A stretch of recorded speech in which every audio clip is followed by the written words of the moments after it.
आज के वीडियो में हम पढ़ेंगे क्लास 10 के अंतर्गत कक्षा 10 के अंतर्गत विज्ञान विषय में कौन ऐसे क्वेश्चन हैं जो आपके एग्जाम में पूछे जाते हैं। एक तरह से कहिए कि आपके सब्जेक्ट की तैयारी करा रहे हैं चैप्टर वाइज, जिसमें जो क्वेश्चन आप लोगों के परीक्षा में पूछे जाएंगे उसको हम बताएंगे भी और उसको हल भी कराएंगे। कौन कौन ऐसे क्वेश्चन हैं जो आपके परीक्षा में पूछे जाते हैं, जिसमें कक्षा 10 के विज्ञान का पहला अध्याय है जिसका नाम है रासायनिक अभिक्रियाएं एवं समीकरण।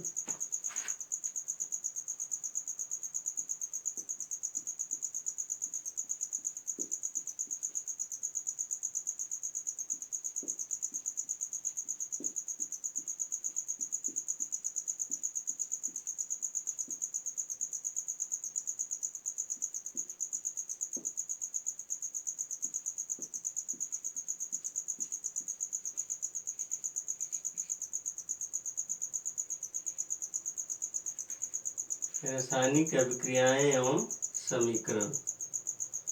तो कंसेप्ट आपको हमने पहले ही बता रखा है, या पूरा चैप्टर हमने अपने पिछले वीडियो में सारे चैप्टर हमने पढ़ा रखे हैं जो आप लोग कम्प्लीटली वीडियो में जाकर पढ़ लेंगे। लेकिन यहाँ हम क्या पढ़ेंगे कि जो आपकी कक्षा 10 की परीक्षा में, बोर्ड की परीक्षा में पूछे जाने वाले प्रश्न है इस अध्याय से, उनके बारे में आप स्टडी करेंगे।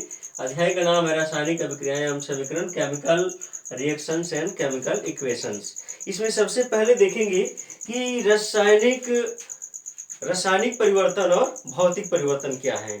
तो जब किसी पदार्थ की अवस्था कुछ समय के लिए परिवर्तित होती है, जब किसी पदार्थ की अवस्था कुछ समय के लिए परिवर्तित होती है, कुछ समय बाद वो पुनः स्थिति में आ जाता है, तब उसे कहते हैं भौतिक परिवर्तन।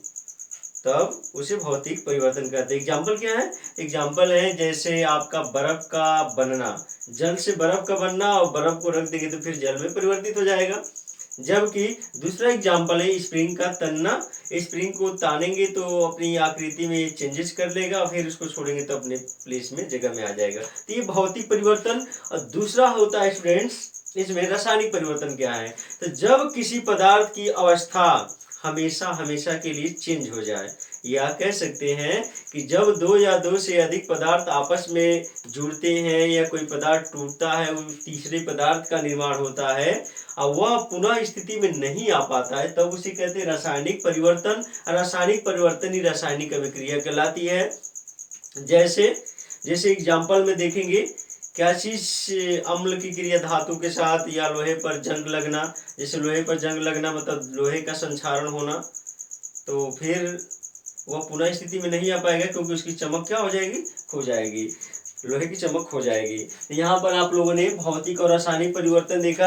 अब यहाँ पर रासायनिक अभिक्रिया देखते हैं। सबसे पहला कि रासायनिक अभिक्रिया किसे कहते हैं? What is chemical reaction? 1-2 number का क्वेश्चन यहाँ से पूछा जाता है, रासायनिक अभिक्रिया किसे कहते हैं। यहाँ तक कि लॉन्ग क्वेश्चन आपसे पूछा जाए यहाँ इस टॉपिक से, तो पूछा जाता है कि रासायनिक अभिक्रिया किसे कहते हैं, रासायनिक अभिक्रियाएं कितनी प्रकार की होती हैं। तो ये क्वेश्चन होते हैं, तो आपको डीपली पढ़ना पड़ेगा। हम बताएंगे सारी चीज, आप जुड़े रहेंगे आज की वीडियो के साथ, तो याद रखेंगे। सबसे पहले रासायनिक अभिक्रिया देखते हैं। इसमें रासायनिक अभिक्रिया क्या होती है?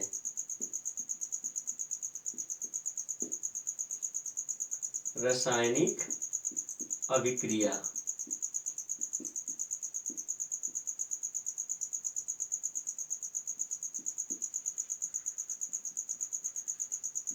Chemical reaction. रासायनिक अभिक्रिया किसे कहते हैं? याद रखेंगे, जब कोई पदार्थ जुड़कर या विखंडित होकर एक नए पदार्थ का निर्माण करता है, यह प्रोसेस कहलाता है रासायनिक अभिक्रिया। रासायनिक अभिक्रिया के बारे में आप लोगों ने जाना, जब कोई पदार्थ जुड़कर किसी दूसरे पदार्थ के साथ जुड़कर या पदार्थ स्वयं टूटकर एक नए गुणधर्म वाले पदार्थ का निर्माण करता है, उसे रासायनिक अभिक्रिया कहते हैं। या ऐसे भी कह सकते हैं कि जब वह प्रक्रिया या वह अभिक्रिया जिसमें कोई पदार्थ आपस में जुड़कर या विखंडित होकर एक नए गुणधर्म वाले उत्पाद का निर्माण करते हैं, रासायनिक अभिक्रिया कहलाती है। जैसे जैसे आपको हम बता दें कि कैल्शियम कार्बोनेट, कैल्शियम कार्बोनेट, इसका नाम है कैल्शियम कार्बोनेट, और इसकी क्रिया किससे होती है स्टूडेंट्स? इसकी क्रिया हम नहीं कराते, इसको हम क्या कर देते हैं, हीट कर देते हैं, गर्म कर देते हैं। तो यहाँ पर हम इसको क्या करेंगे, हीट करेंगे, तो किस में टूट जाएगा, तो ये टूटेगा CaO कैल्शियम ऑक्साइड में, और किस में टूटेगा, तो कार्बन डाइऑक्साइड में। तो यहाँ पर आप लोगों ने देखा कि कैल्शियम कार्बोनेट को हम क्या किए, गर्म किए, तो यहाँ पर कैल्शियम ऑक्साइड और कार्बन डाइऑक्साइड का फॉर्मेशन हुआ। यहाँ तक कि आप लोग दूसरा रिएक्शन देख लेंगे, मैग्नीशियम की क्रिया किसके साथ, मैग्नीशियम की क्रिया करा देते हैं ऑक्सीजन के साथ। तो यहाँ मैग्नीशियम की क्रिया किसके साथ हो रही है, ऑक्सीजन के साथ। तो यहाँ पर एक नया प्रोडक्ट बन रहा है मैग्नीशियम ऑक्साइड। तो ये भी क्या है, केमिकल रिएक्शन है। तो याद रखेंगे ये केमिकल रिएक्शन है। यहाँ पर पूछा जाता है कि रासायनिक अभिक्रिया किसे कहते हैं, फिर इसके बाद पूछा जाएगा कि रासायनिक समीकरण किसे कहते हैं। तो यहाँ पर याद रखेंगे, जब कोई पदार्थ टूटकर किसी वजह से टूटे, ऊष्मा की वजह से टूटेगा तो उसमें वियोजन हो जाएगा, वो आगे बताएंगे। जब कोई पदार्थ टूटकर नए गुणधर्म वाले पदार्थों का निर्माण करता है तो उसको कहते हैं रासायनिक अभिक्रिया। या जब कोई पदार्थ किसी दूसरे के साथ संयोग करके एक नए गुणधर्म वाले उत्पाद का निर्माण करता है, रासायनिक अभिक्रिया कहलाती है। इसमें अभिकारक और उत्पाद समझेंगे, ये हो गए अभिकारक, ये हो गए उत्पाद, समझेंगे आप लोग। अभिकारक, अभिकारक, और ये हो गए उत्पाद, जिसको हम लोग प्रोडक्ट कहते हैं, प्रोडक्ट। ये हो गए रिएक्टेंट, रिएक्टेंट। ये भी कभी कभी पूछ देता है कि अभिकारक और उत्पाद क्या होते हैं। तो ऐसे पदार्थ जो रासायनिक अभिक्रिया में भाग लेते हैं, जो रासायनिक अभिक्रिया में भाग लेते हैं, उनको क्या कहते हैं, अभिकारक कहते हैं, रिएक्टेंट कहते हैं। जबकि वे पदार्थ जो रासायनिक अभिक्रिया पूर्ण होने के बाद प्राप्त होते हैं, उन्हें क्या कहते हैं, उत्पाद कहते हैं।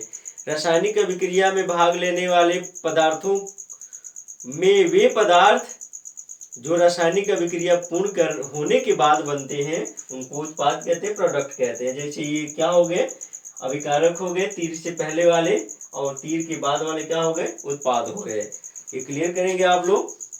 हाँ, रासायनिक अभिक्रिया, तो रासायनिक अभिक्रिया में आप लोग समझेंगे कि ये पुनः स्थिति में दोबारा नहीं आ पाएंगे, नहीं तो पुनः स्थिति में आ जाएंगे तो भौतिक परिवर्तन हो जाएंगे। तो रासायनिक अभिक्रिया हो गई। अब यहाँ पर रासायनिक समीकरण देखेंगे। तो रासायनिक समीकरण देखने के लिए थोड़ा आप लोगों को हम बताएंगे रासायनिक अभिक्रिया और रासायनिक समीकरण में अंतर क्या है। तो यहाँ पर समझेंगे स्टूडेंट्स कि ये रासायनिक अभिक्रिया देखेंगे तो आप लोगों ने देखा था मैग्नीशियम, मैग्नीशियम की क्रिया किससे आप लोगों ने किया था, मैग्नीशियम की क्रिया ऑक्सीजन के साथ कराया था, ऑक्सीजन के साथ। तो यहाँ पर क्या बना था भाई, यहाँ पर आप लोगों का प्रोडक्ट बना था मैग्नीशियम ऑक्साइड, मैग्नीशियम ऑक्साइड। हम आपको बताने जा रहे हैं कि रासायनिक अभिक्रिया और रासायनिक समीकरण में अंतर क्या है। ये आपके सामने हमने क्या लिखे हैं, एक रासायनिक अभिक्रिया लिखे हैं।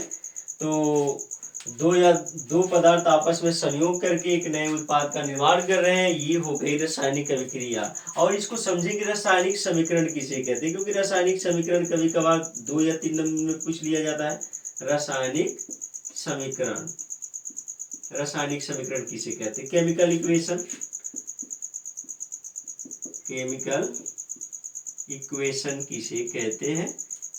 हाँ, याद रखेंगे रासायनिक अभिक्रिया में उपस्थित पदार्थ, जो भी पदार्थ है, मैग्नीशियम हो, ऑक्सीजन हो, मैग्नीशियम ऑक्साइड हो, रासायनिक अभिक्रिया में उपस्थित पदार्थ तत्व यौगिकों को उनके तत्वों, उनके प्रतीकों के रूप में, सूत्रों के रूप में प्रदर्शित करना, लिखना रासायनिक समीकरण कहलाता है। समझेंगे हम क्या कह रहे हैं कि रासायनिक अभिक्रिया में उपस्थित तत्व यौगिक तत्वों को या यौगिकों को या पदार्थों को उनके प्रतीकों के रूप में, सूत्रों के रूप में लिखना ही रासायनिक समीकरण कहलाता है। जैसे यहाँ पर मैग्नीशियम हो गया, मैग्नीशियम, इसी को हमने रासायनिक समीकरण में लिख रहे हैं आपके सामने। और ये हो गया ऑक्सीजन, और यहाँ बन रहा है मैग्नीशियम ऑक्साइड।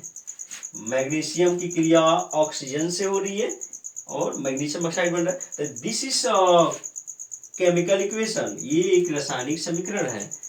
तो रासायनिक समीकरण समझ में आया। जैसे एक और हम आपको एग्जांपल दे देते हैं, जैसे हो गया मेथेन CH4, ये हो गया मेथेन। तो पहले हम इसका रासायनिक समीकरण हिंदी में लिख लेते हैं, मेथेन। मेथेन की क्रिया किससे हो रही है? ऑक्सीजन से, ऑक्सीजन से हो रही है। क्या बन रहा है भाई? यहाँ बन रहा है, बनेगा carbon dioxide, carbon dioxide, carbon dioxide. और क्या बनेगा स्टूडेंट्स? तो जल बनेगा। जल वाष्प के रूप में होगा, किस रूप में होगा? गैस के रूप में। हाँ, इसका रासायनिक समीकरण लिखकर दिखा देते हैं आपको। ये हो गया CH4, ये मीथेन का सूत्र है, सूत्र के रूप में लिखेंगे तो क्या कहलाएगा? रासायनिक समीकरण। और ये हो गया क्या चीज? ऑक्सीजन, ऑक्सीजन हो गया। और यहाँ पर हम लिखेंगे कार्बन डाइऑक्साइड, और यहाँ पर लिखेंगे जल। तो आपने देखा कि जब यह एक ज्वलनशील पदार्थ है, ऑक्सीजन की उपस्थिति में जल रहा है, तो यहाँ पर प्रोडक्ट बन रहा है। ये अभिकारक हो गए, ये उत्पाद हो गए, और सूत्र में लिखे तो क्या हो गए? रासायनिक समीकरण हो गए।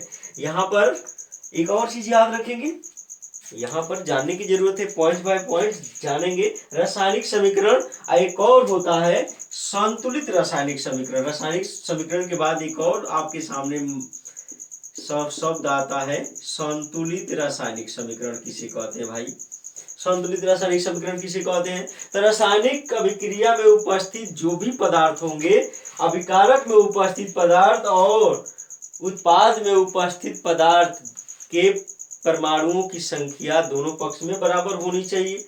जब दोनों पक्ष में परमाणुओं की संख्या, तत्व के परमाणुओं की संख्या बराबर होती है, तब उसे संतुलित रासायनिक समीकरण कहते हैं। अर्थात रासायनिक अभिक्रिया में उपस्थित, रासायनिक समीकरण में उपस्थित तत्व के परमाणुओं की संख्या अभिकारक में और उत्पाद में बराबर होती है, उसे संतुलित रासायनिक समीकरण कहते हैं।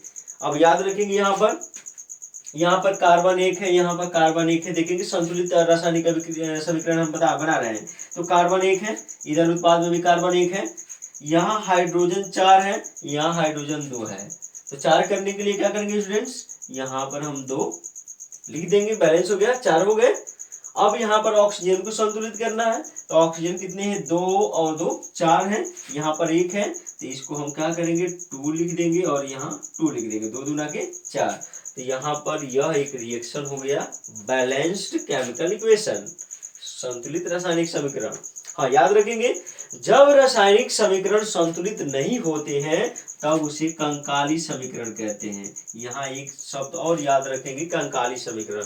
जब रासायनिक अभिक्रिया में उपस्थित, अभिकारक में उपस्थित पदार्थ और उत्पाद में उपस्थित पदार्थ बराबर न हो, समान न हो, तब उसको कहते हैं कंकाली समीकरण। तो कंकाली समीकरण भी आपको समझ में आया कि दोनों पक्ष जब बराबर नहीं होते हैं, उत्पाद और अभिकारक दोनों पक्ष बराबर नहीं होते हैं, तब उसको कंकाली समीकरण कहते हैं।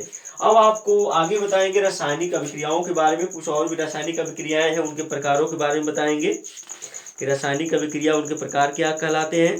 हाँ, याद रखेंगे, आपके एग्जाम में पूछे जाते हैं, रासायनिक समीकरण को दे देगा संतुलित करने के लिए। रासायनिक समीकरणों को क्या करिए? संतुलित करिए। तो यहाँ से क्वेश्चन आपके 3 से 4 नंबर बनेंगे, जिसको आपको कंप्लीट करने होते हैं। तो इसमें दे देता है संतुलित करने के लिए।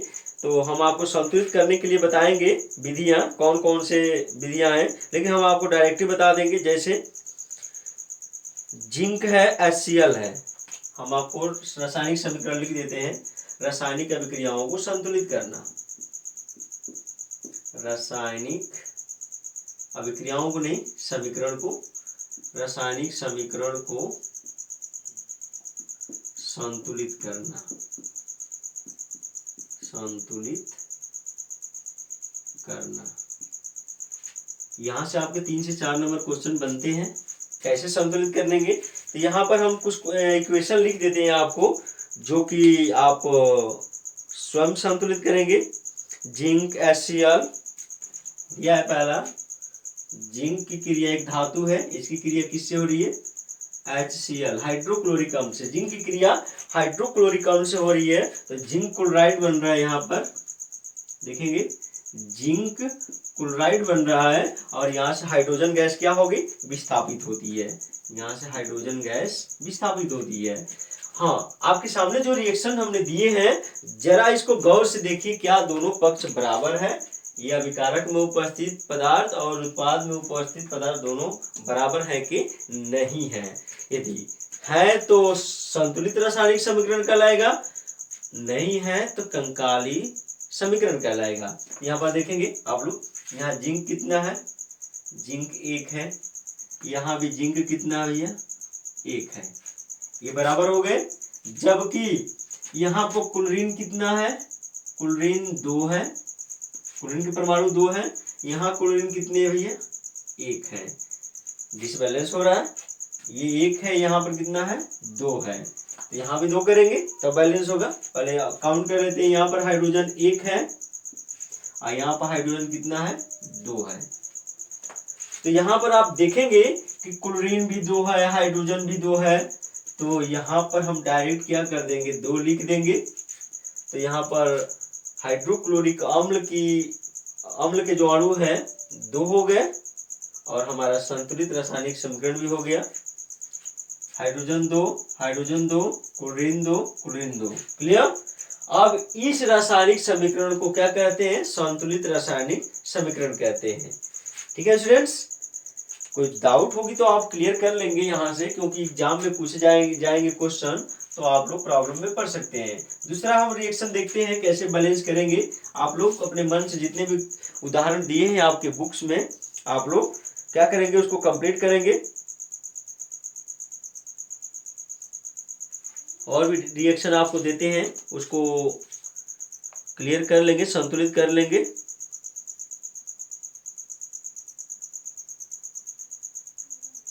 जैसे Mg मैग्नीशियम है, आपके सामने मैग्नीशियम है, इसकी क्रिया किससे हो रही है? H2SO4, सल्फ्यूरिक अम्ल से हो रही है। देखेंगे मैग्नीशियम की क्रिया सल्फ्यूरिक अम्ल से हो रही है, तो क्या बनेगा भाई? यहाँ पर आप लोग इसको हल करेंगे। सल्फ्यूरिक अम्ल से हो रहा है तो मैग्नीशियम का सल्फेट बनेगा, मैग्नीशियम का सल्फेट बनेगा, और हाइड्रोजन गैस विस्थापित होगी। क्योंकि कहीं भी आपके सामने पूछा जाए कि जब धातुओं की क्रिया किससे हो?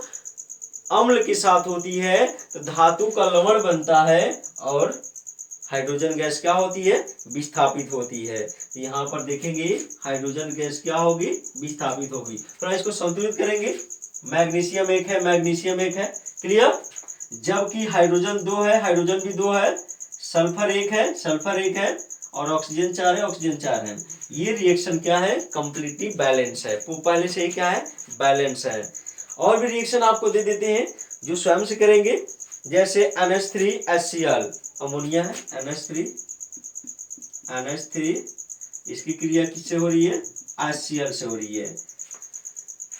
NH3 की अमोनिया की क्रिया हाइड्रोक्लोरिक अम्ल से हो रही है, NH4Cl बन रहा है। यहाँ पर NH4Cl बन रहा है। तो ये रिएक्शन आप लोग बैलेंस करेंगे, देखेंगे बैलेंस है कि नहीं है। अमोनिया की क्रिया हाइड्रोक्लोरिक अम्ल से बन रही है, और हमारा उत्पाद में क्या बन रहा है स्टूडेंट्स? तो उत्पाद में हमारा बन रहा है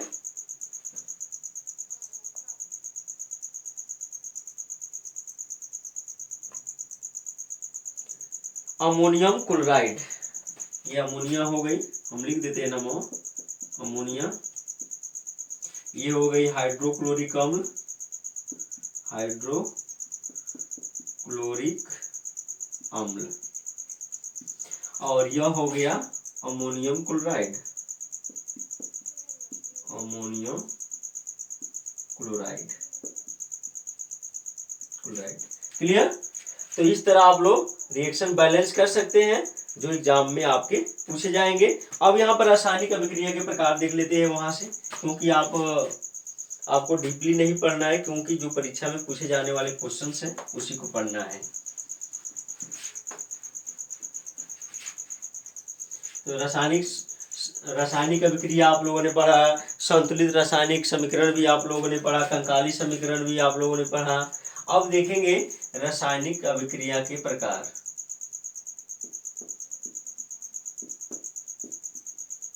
रासायनिक अभिक्रिया के प्रकार, टाइप्स ऑफ केमिकल रिएक्शन। इसमें सबसे पहले आता है स्टूडेंट्स संयोजन अभिक्रिया। संयोजन, या इसी को दे देता है करके एक और नाम से, जिसको कहते हैं योगात्मक अभिक्रिया। यहाँ पर देखेंगे इस टॉपिक को, इसको कॉम्बिनेशन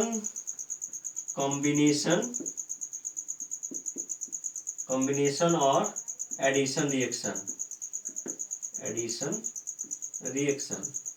ठीक है स्टूडेंट्स। रिएक्शन, कॉम्बिनेशन और एडिशन रिएक्शन किसे कहते हैं? तो जब रासायनिक अभिक्रिया में दो पदार्थ आपस में जुड़ते हैं, अभिकारक में दो पदार्थ जब जुड़ते हैं तो एक नए गुणधर्म वाले उत्पाद का निर्माण होता है, इसे कहते हैं संयोजन अभिक्रिया। तो यहाँ पर दो पदार्थ जब आपस में जुड़ेंगे तो तीसरे पदार्थ का निर्माण होगा। जैसे मैग्नीशियम की क्रिया किससे हुई? ऑक्सीजन से, और यहाँ तीसरा पदार्थ का बन गया मैग्नीशियम ऑक्साइड। जब दो या दो से अधिक पदार्थ आपस में संयोग करके एक नए गुणधर्म वाले उत्पाद का निर्माण करते हैं, उसे संयोजन या योगात्मक अभिक्रिया करते हैं। योगात्मक मतलब होता है जोड़, योगात्मक मतलब जोड़ होता है, संयोजन मतलब भी जोड़ ही होता है। यहाँ जोड़ हो रहा है, प्लस हो रहा है, तो एक नया गुणधर्म वाला उत्पाद भी बन रहा है, इसे क्या कहते हैं? संयोजन अभिक्रिया। क्लियर? दूसरा देखेंगे वियोजन अभिक्रिया। वियोजन अभिक्रिया क्या है? वियोजन अभिक्रिया, डीकम्पोजिशन रिएक्शन।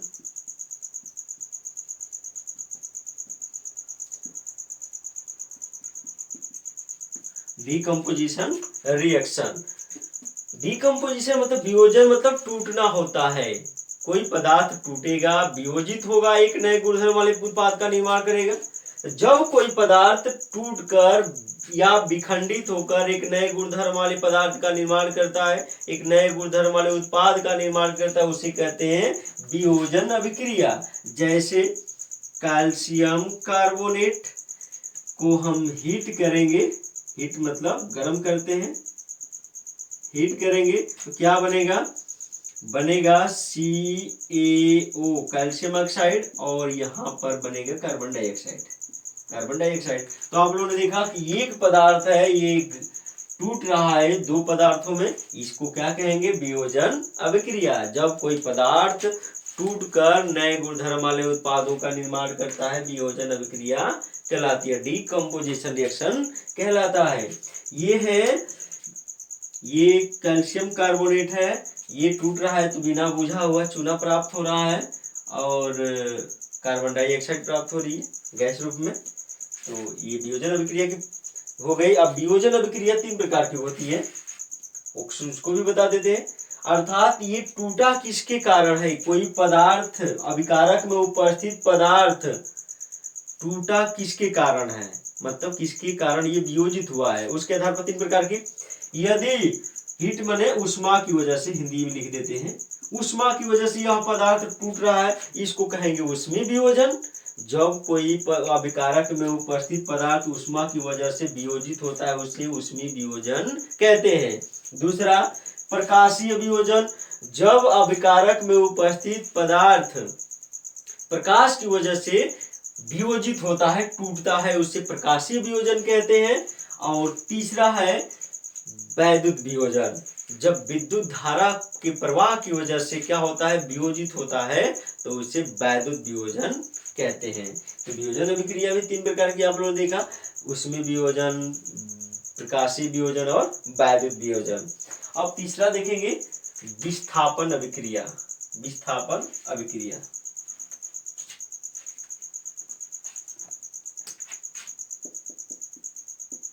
विस्थापन अभिक्रिया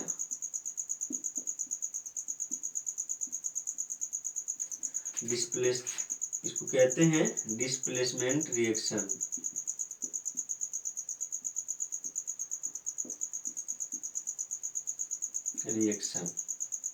विस्थापन अभिक्रिया किसे कहते हैं? तो याद रखेंगे, जब किसी रासायनिक अभिक्रिया में उपस्थित तत्व वो किसी कमजोर तत्व को उनके यौगिकों से विस्थापित कर देता है। हम क्या कह रहे हैं आप लोग समझेंगे।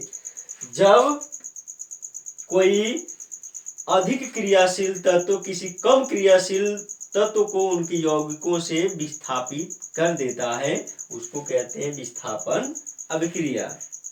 ठीक है, फिर से एक बार रिपीट कर देते हैं। जब किसी रासायनिक अभिक्रिया में उपस्थित तत्व किसी कम क्रियाशील तत्व को उनके यौगिकों से विस्थापित कर देता है, उसको कहते हैं विस्थापन अभिक्रिया। जो कि आप लोगों ने कल देखा था, किसके बारे में? जिंक के बारे में।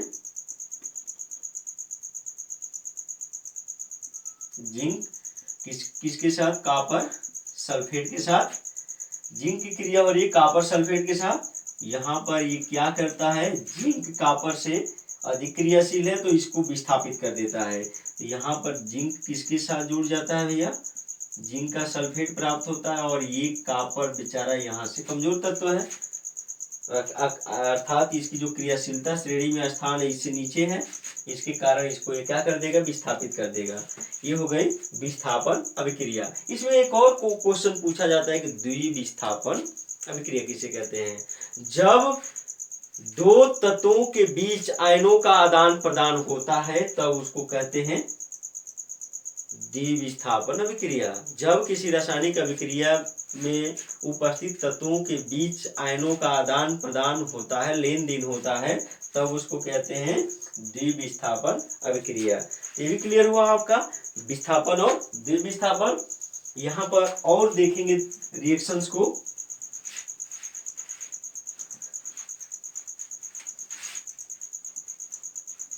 रासायनिक अभिक्रिया के प्रकार में अगला हम देखेंगे स्टूडेंट्स, जिसको कहते हैं एंडोथर्मिक और एक्सोथर्मिक उष्मा क्षेपी अभिक्रिया। उष्मा क्षेपी अभिक्रिया इसको कहते हैं एक्सोथर्मिक रिएक्शन। एक्सोथर्मिक रिएक्शन, हाँ, उष्मा क्षेपी अभिक्रिया का मतलब क्या है? यहाँ पर जब किसी रासायनिक अभिक्रिया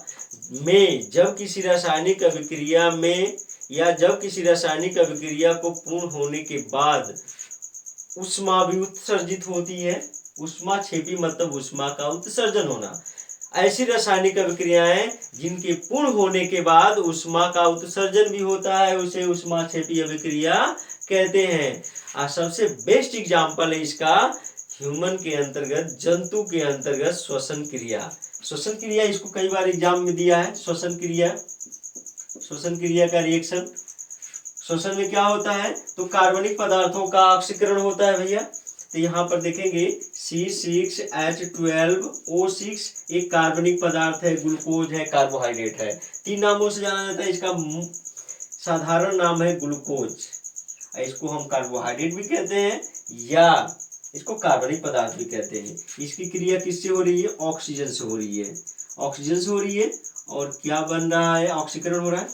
यहाँ बन रहा है 6CO2 प्लस 6H2O प्लस ऊर्जा।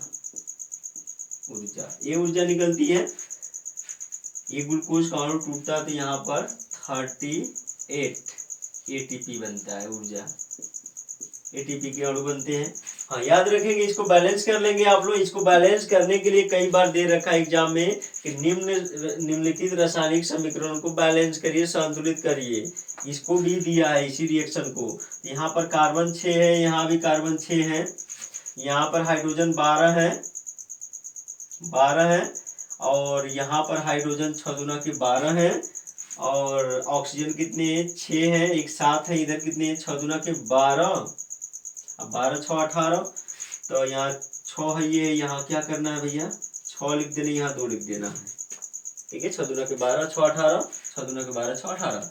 ये किसका है, श्वसन, ह्यूमन के अंतर्गत, जंतुओं के अंतर्गत किसका, श्वसन का रिएक्शन है, जो कि किस प्रकार का है, ऊष्माक्षेपी। तो ऐसी रासायनिक अभिक्रिया जिसके पूर्ण होने के बाद उस उत्पाद के साथ साथ ऊष्मा भी, ऊर्जा भी उत्सर्जित होती है, उसको क्या कहेंगे, ऊष्माक्षेपी अभिक्रिया। जबकि ऊष्माशोषी को देख लेते हैं, ऊष्माशोषी दूसरा है, ऊष्माशोषी, ऊष्माशोषी अभिक्रिया।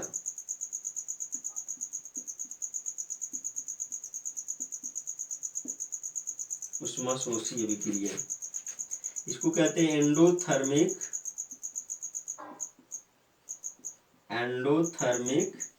रिएक्शन। एंडोथर्मिक रिएक्शन किसे कहते हैं, ये भी जानेंगे। ऐसी रासायनिक अभिक्रिया जिनको पूर्ण होने में हमको ऊष्मा भी खर्च करनी पड़ती है, ऊर्जा भी खर्च करनी पड़ती है।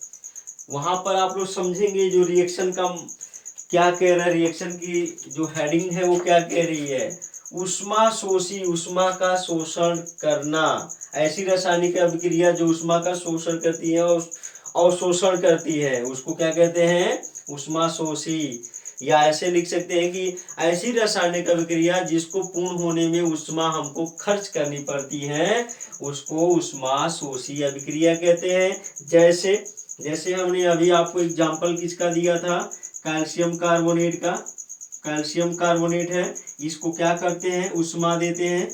क्या दे रहे हैं, ऊष्मा दे रहे थे, कंप्लीट हो रही है किसमें, कैल्शियम ऑक्साइड और कार्बन डाइऑक्साइड में। तो आप लोगों ने यह देखा कि इस रासायनिक अभिक्रिया में हमको ऊष्मा खर्च करनी पड़ रही है, इस कारण एक किस प्रकार की अभिक्रिया हुई, ऊष्माशोषी। यहाँ पर और भी रिएक्शन है, ऑक्सीकरण और अपचयन, तो उसको भी आप लोग स्टडी करेंगे। ये सारे क्वेश्चन आपके पहले अध्याय से एग्जाम में पूछे जाते हैं, जिसको हम आपको आज के वीडियो में बता रहे हैं। सारे क्वेश्चन आपके एग्जाम में पूछे जाते हैं। हाँ, अगला है स्टूडेंट्स, पहला इसमें आएगा ऑक्सीकरण अभिक्रिया। ऑक्सीकरण अभिक्रिया,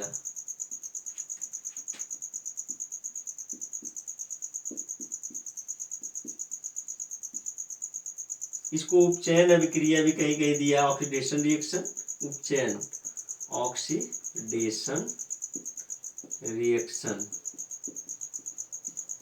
हाँ, यहाँ पर 3 कंडीशन याद रखेंगे। ऐसी रासायनिक अभिक्रियाएं जिसमें ऑक्सीजन संयोग करता है, हाइड्रोजन विस्थापित होता है या इलेक्ट्रॉन त्यागे जाते हैं। मैंने 3 टॉपिक आपके सामने रखे, कौन कौन, ऑक्सीजन का क्या संयोग,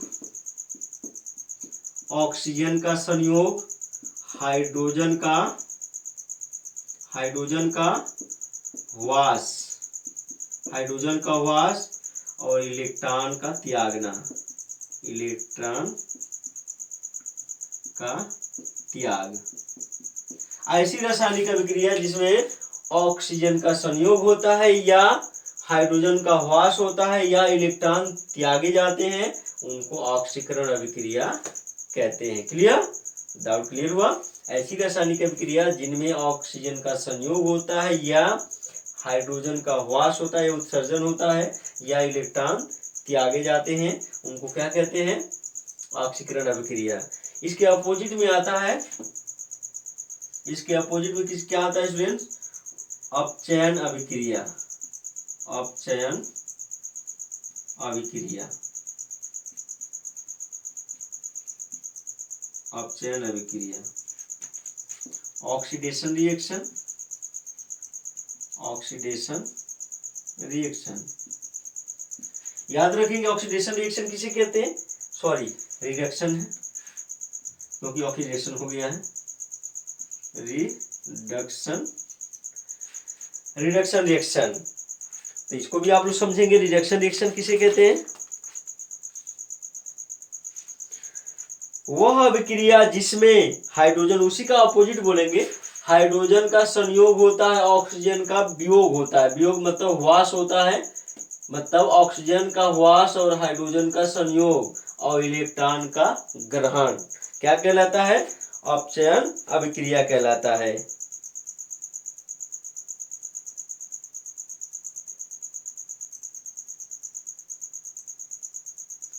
तो लिखेंगे इसमें, वह अभिक्रिया जिसमें कोई परमाणु, अणु या आयन इलेक्ट्रॉनों को ग्रहण करता है, अर्थात उसमें इलेक्ट्रॉनों की वृद्धि होती है, अपचयन अभिक्रिया कहलाती है। यहाँ पर आप लोग क्या क्या तीन चीजें याद रखेंगे, यहाँ पर हाइड्रोजन का क्या होगा, हाइड्रोजन का संयोग होगा, संयोग, और क्या होगा, ऑक्सीजन का वियोग होगा, ऑक्सीजन का क्या होगा, ह्रास जिसको वियोग कहते हैं, और क्या होगा, इलेक्ट्रॉन ग्रहण करना, इलेक्ट्रॉन ग्रहण करना, इलेक्ट्रॉन का ग्रहण करना, इलेक्ट्रॉन का ग्रहण। तीन चीजें याद रखेंगे अपचयन अभिक्रिया में, हाइड्रोजन का संयोग, ऑक्सीजन का ह्रास और इलेक्ट्रॉन का ग्रहण करना क्या कहलाता है, अपचयन अभिक्रिया। वह अभिक्रिया जिसमें हाइड्रोजन का संयोग होता है या ऑक्सीजन का ह्रास होता है या इलेक्ट्रॉन ग्रहण किए जाते हैं, ऐसी रासायनिक अभिक्रियाओं को अपचयन अभिक्रिया कहते हैं। क्लियर, ये भी डाउट क्लियर हुआ। इसमें एक और आता है इंपॉर्टेंट, रेडॉक्स अभिक्रिया, कई बार क्वेश्चन पूछा गया, रेडॉक्स अभिक्रिया किसे कहते हैं, यहां समझेंगे रेडॉक्स अभिक्रिया को, रेडॉक्स अभिक्रिया।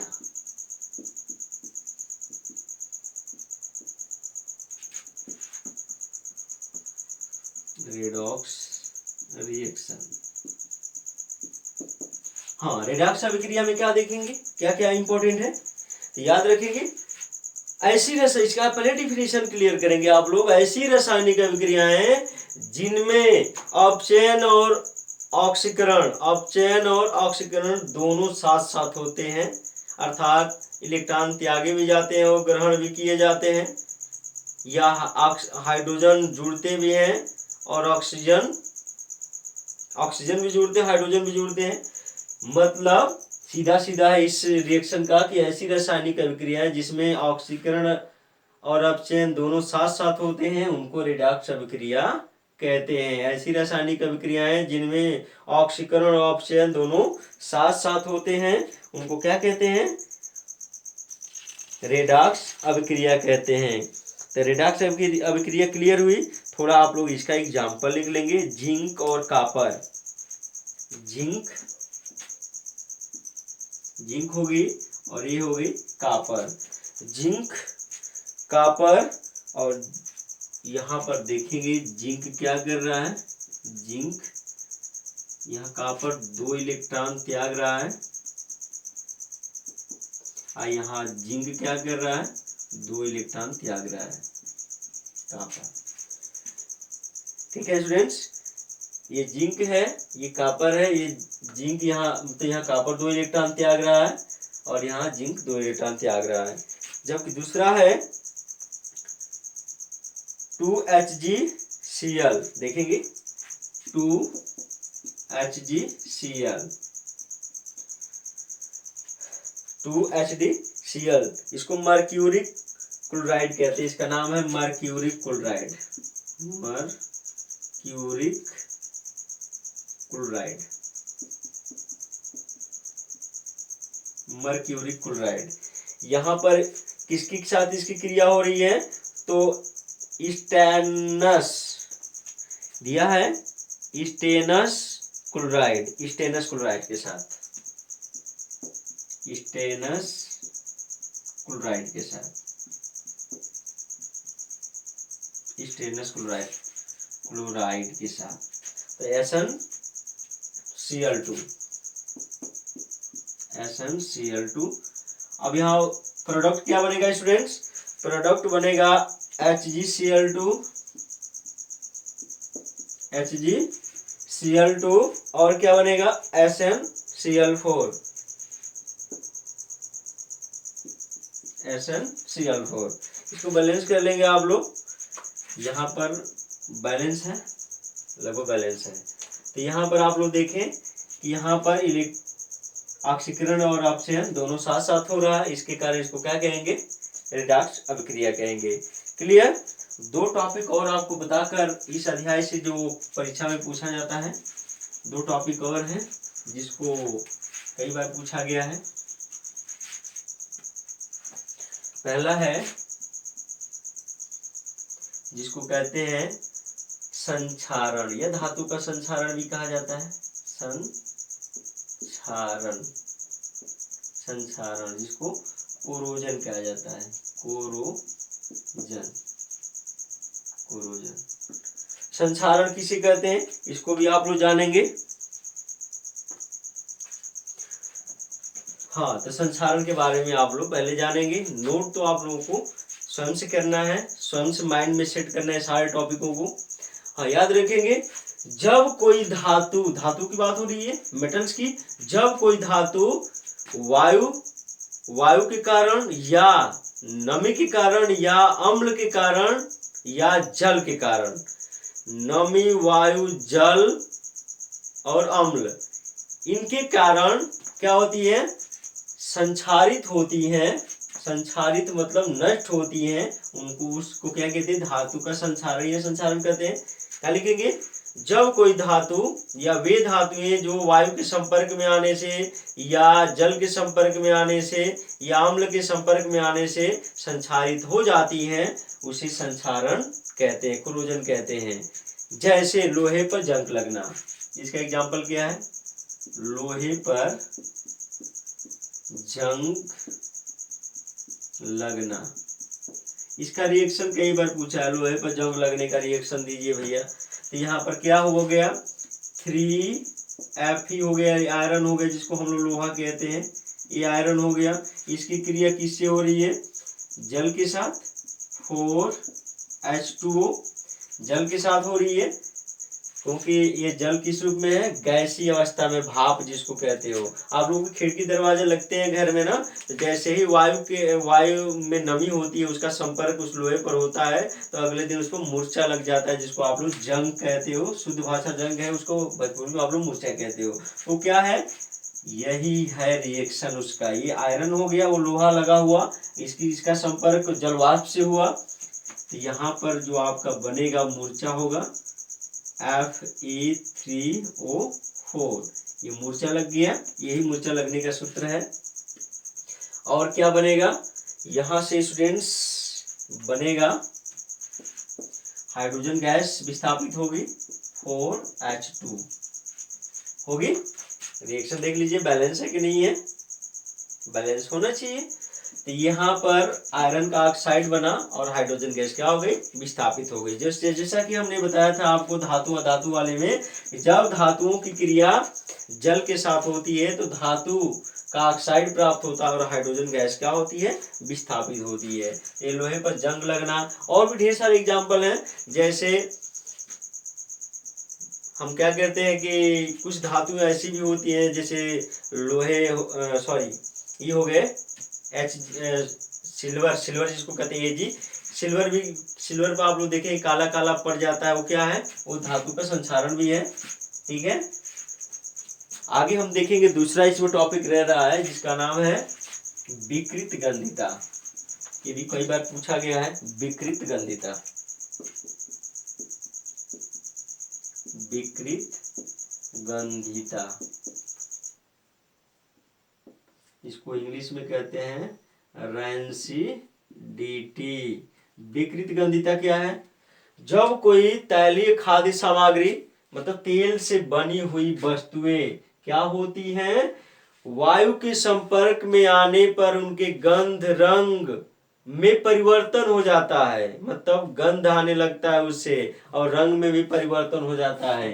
अर्थात उसको कहा जाता है कि वे खाद्य वस्तुएं क्या हो गई है, खराब हो गई है, खाने योग्य नहीं है। उसी को क्या कहते हैं, विकृत गंधिता। जैसे जैसे आपको बता दें कि कुछ खाद्य सामग्री होती है, जैसे आप लोगों के कुछ खाने बनते हैं घर में, तो गर्मी के दिनों में क्या होता है कि शाम को बनते हैं, सुबह तक वो क्या हो जाता है, नष्ट हो जाता है। वो क्या कहलाता है, वह क्रिया विकृत गंधिता। अर्थात उसका जब ऑक्सीजन के संपर्क में आता है तो कुछ जीवाणु या कुछ कह सकते हैं कि कुछ जो रोगाणु होते हैं उसको चले जाते हैं, उसके साथ उनकी क्रिया होती है और उनको क्या कर देते हैं, वे नष्ट कर देते हैं। तो ऐसे भी आप इसका डिफिनेशन दे सकते हैं कि जब कोई खाद्य सामग्री वायु के संपर्क में आने से दूषित हो जाती है, उसको क्या कहते हैं, विकृत गंधिता कहते हैं। हाँ, याद रखेंगे विकृत गंधिता। एक और चीज, यहाँ आपका चिप्स का पैकेट देखे हैं, चिप्स या कुरकुरे, चिप्स या कुरकुरे के पैकेट में उसको बचाने के लिए नाइट्रोजन गैस भरी होती है। नाइट्रोजन गैस उस चिप्स या कुरकुरे के पैकेट में भरी होती है, क्योंकि वो कई दिनों तक रहेंगे तो नष्ट नहीं होंगे। चिप्स और कुरकुरे के पैकेट में जो रखा गया खाद्य सामग्री, तेल में तले हुए सामग्रियां हैं, नाइट्रोजन गैस के कारण खराब नहीं होती है, विकृत नहीं होती है। हाँ, इनसे बचाव के लिए पूछता है कि संक्षारण से बचाव के लिए क्या किया जाता है, तो धातुओं को जंग लगने से या नष्ट होने से बचाने के लिए उनको पेंट किया जाता है, या ग्रीस लगाया जाता है, या ऑयल लगाया जाता है, या मोबिल लगाया जाता है। धातुओं को संक्षारण से बचाने के लिए क्या लगाया जाता है, स्पेशली मुख्य रूप से पेंट ही होते हैं, लेकिन कहीं कहीं ग्रीस लगाए जाते हैं और ऑयल लगाए जाते हैं। जबकि विकृत गंधिता से बचाव के लिए क्या किया जाता है, तो खाद्य सामग्री को फ्रिज में रखा जाता है। तो ये रहे पहले अध्याय से। क्लास 10 के अंतर्गत रासायनिक अभिक्रिया एवं समीकरण में जो आप लोग साइंस के अंतर्गत पढ़ रहे हैं, उसमें जो क्वेश्चन पूछे जाने वाले हैं परीक्षा में, वो सारे टॉपिक आपके सामने हमने क्लियर रखे, कंप्लीट रखेंगे सारे टॉपिक जो कि आपकी परीक्षा में आएंगे, और आप टोटली उस सारे क्वेश्चनों का हल देंगे और अच्छे से अच्छे नंबर प्राप्त करेंगे। तो रख देते हैं आज की वीडियो को यहीं तक। अगले वीडियो में हम दूसरे अध्याय के बारे में जो महत्वपूर्ण क्वेश्चन होंगे उनको आप लोगों को देंगे। जुड़े रहे ऐसे ऑनलाइन क्लासेस के साथ। धन्यवाद।